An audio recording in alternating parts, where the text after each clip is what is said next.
Bienvenue à ce segment des solutions pour la vie où, encore une fois, je vous aide à résoudre les problèmes de la vie, à réaliser vos rêves et réussir pleinement votre vie. Bonjour, je suis Denis Morissette et depuis la semaine dernière, j'aborde avec vous différents rôles que nous jouons dans la vie. Ils sont au nombre de 4. Il y a la victime, le vilain ou le méchant et le héros et le guide. Dans la vidéo précédente, j'ai expliqué les grandes caractéristiques du rôle de victime et de son effet néfaste dans la vie. Et bien sûr, je vous ai encouragé à ne jamais jouer le rôle de victime, et même si parfois vous avez pu être victime soit des circonstances, soit de personnes qui vous ont blessé. Aujourd'hui, on va faire un pas de plus. Aujourd'hui, on va aborder le rôle du vilain. On va parler du rôle du vilain. Vous vous rappelez, lors de la dernière vidéo, je vous ai mentionné que chacun des rôles était présent dans les films.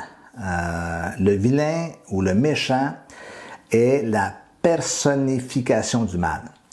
Les méchants existent dans les histoires, dans les romans, dans les récits, dans les contes d'enfants même.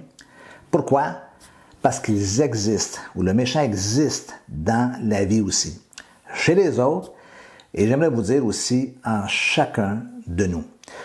Cela signifie qu'à un moment ou un autre, nous pouvons tenir le rôle du méchant.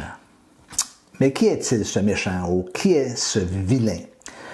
Pour les besoins, encore une fois, de la vidéo, je ne discuterai pas avec vous de la condition des psychopathes, des sociopathes ou des pervers narcissiques, des personnages comme Hitler ou peu importe le dictateur. Je veux qu'on se penche davantage sur la condition des humains, disons normaux, en autant qu'il existe quelqu'un de normal sur cette planète. Bien sûr, il y a toujours, gardez à l'esprit ceci, une histoire derrière l'histoire. Les vilains ne naissent pas vilains. Ils le deviennent.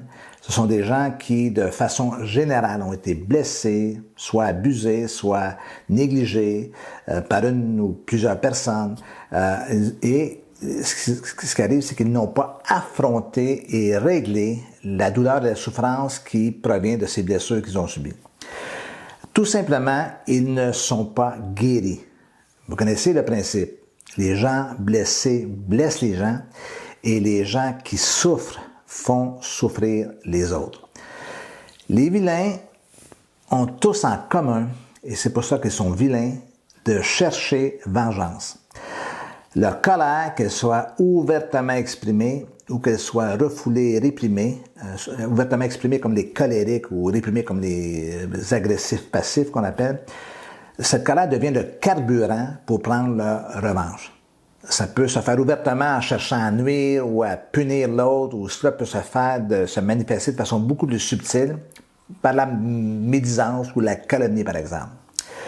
Ils font de mauvaises choses parce que la colère ou le ressentiment, l'amertume ont pris le dessus sur leur vie. Lorsque les gens racontent leur vie, gardez ceci à l'esprit, vous remarquerez qu'ils le font selon deux versions. Il y a la version de la victime. Il m'est arrivé ceci, j'ai vécu cela, les gens m'ont blessé, mon mari ne me comprend pas ou ma femme ne me comprend pas. Et il y a la deuxième version qui est la version du héros. Il m'est arrivé ceci, mais je m'en suis sorti, voyez maintenant ce que je suis devenu. Ou les gens m'ont blessé, mais je les ai pardonnés et maintenant je ne leur en veux plus, je suis libre. Mais très peu de gens racontent ce que j'appelle la troisième version.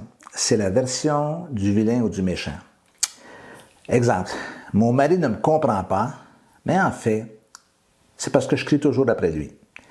Ou cette personne m'a profondément blessé, et en réaction, si vous saviez ce que j'ai répandu sur cette personne pour me venger. On se retient, on se contient à raconter le mal que l'on a soi-même pu faire. Une autre particularité importante de ce rôle est la suivante. Le vilain, et retenez cela, le vilain croit bien faire. Dans sa conscience, il se doit de justifier ses paroles ou de justifier sa vengeance ou les ragots qu'il répand parce qu'il y a un discours à l'intérieur de lui. Par exemple, je dois lui donner une leçon. En fait, au fond de moi, je participe à son éducation. Ou elle n'a ce qu'elle mérite, après tout, ce qui signifie à l'intérieur, c'est de sa faute et je dois lui montrer. Ou encore, ça va l'empêcher de recommencer. En fait, à l'intérieur, le discours, c'est que je suis un outil pour corriger son comportement. Il existe un terme pour ce genre de réflexion, ce genre de discours intérieur. On appelle cela la rationalisation. Et la rationalisation, c'est un mécanisme de défense que les humains utilisent pour ne pas vivre certaines émotions inconfortables comme l'angoisse ou la culpabilité. Par exemple, on entend souvent « voler un voleur, ce n'est pas voler ». Ça, c'est de la rationalisation.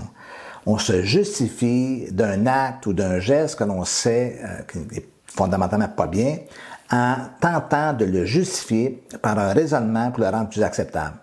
Voler un voleur, c'est pas voler parce que le voleur a volé quelque chose qui ne lui appartenait pas. Le vilain ne règle rien. Il jette de l'huile sur le feu et entretient tout cela. Ne sous-estimez pas la capacité que vous avez de réagir comme un vilain. Le vilain sommeille en chacun de nous. Et si on le laisse nous dominer, il va empoisonner notre vie et la rendre misérable. Et non seulement notre propre vie à nous, mais la vie des gens qui sont autour de nous, en particulier notre famille. Rappelez-vous, il y a 2 rôles que vous ne devez pas jouer dans la vie. Celui de la victime et celui du vilain. Dans la prochaine vidéo, nous allons aborder un rôle beaucoup plus positif et beaucoup plus constructif et qui vous aidera, bien sûr, à tirer le meilleur parti de la vie et d'être apprécié davantage par les autres.